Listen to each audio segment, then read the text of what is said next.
In this video, I'm going to talk about two questions. The first one is just a discussion around the nature of this question, but the other one we will actually work out. But the first one, there's no need to work this out. It says solve the inequality, and we have absolute value of x minus 7 less than negative 1. Now, as we've talked about, an absolute value is always positive. So the question is essentially saying, when is a positive thing going to be less than negative 1? And that's never. And so before you start any absolute value inequality, make sure you look to make sure that this is not some thing that could never be true or something that's always true. You can also flip this around. You could say, when is this greater than negative 1?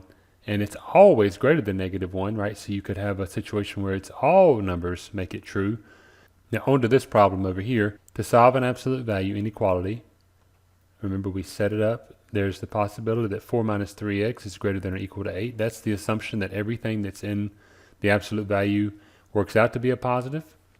Now for the other inequality that comes out of this, we write 4 minus 3x, and there's a big difference right here. We write the opposite version of the inequality. So in this case, we had a greater than to start with, and now we're going to do a less than or equal to negative 8. And again, the reason we do this, when things are greater than 8, those are numbers like 9, 10, and 11. And when you take an absolute value, things that are less than negative 8 are also going to match this description. So negative 9 is less than negative 8, negative 10 is less than negative 8, but those numbers on an absolute value scale are still greater than or equal to 8. All right, so that's why we have to reverse the inequality and change that to a negative. So you have two things you have to do there. So we solve this as we would any inequality. We subtract 4 from both sides. We have negative 3x greater than or equal to 4.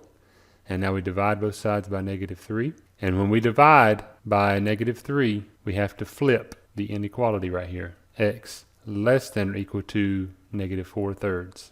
Now over to this side, we do likewise. We subtract 4 from both sides. And this time we get negative 3x less than or equal to negative 12. And then you divide both sides by negative 3. Again, we divided by a negative, so we have to flip. So this less than or equal to goes right back to being a greater than or equal to, and negative 12 divided by negative 3 is a positive 4. So let's come over here and graph this so we can see what this is doing. So we have the numbers 4 and negative 4/3. All right, so negative 4/3 is going to be between negative 1 and negative 2, right? It's negative 1 and 1/3. So it's going to be somewhere about right here. So there's negative 4/3, and then our other point is over here at 4. So we're talking about x's greater than 4, greater than or equal to 4. So things greater than 4 are numbers like 5, 6, 7, right? So we're going to shade on this side, and we're going to use a square brace because this was a greater than or equal to. And then numbers that are less than negative 4/3 are numbers like negative 2, negative 3, right? The higher the negative number, the more negative it is, the less it is, and likewise a square brace there. So we do a square brace and we go away from negative 4/3. And keep in mind our little trick. This tells you which direction to shade. The inequality is pointing to the left, we shade to the left. The inequality is pointing to the right, we shade to the right. And that's the solution to this problem here.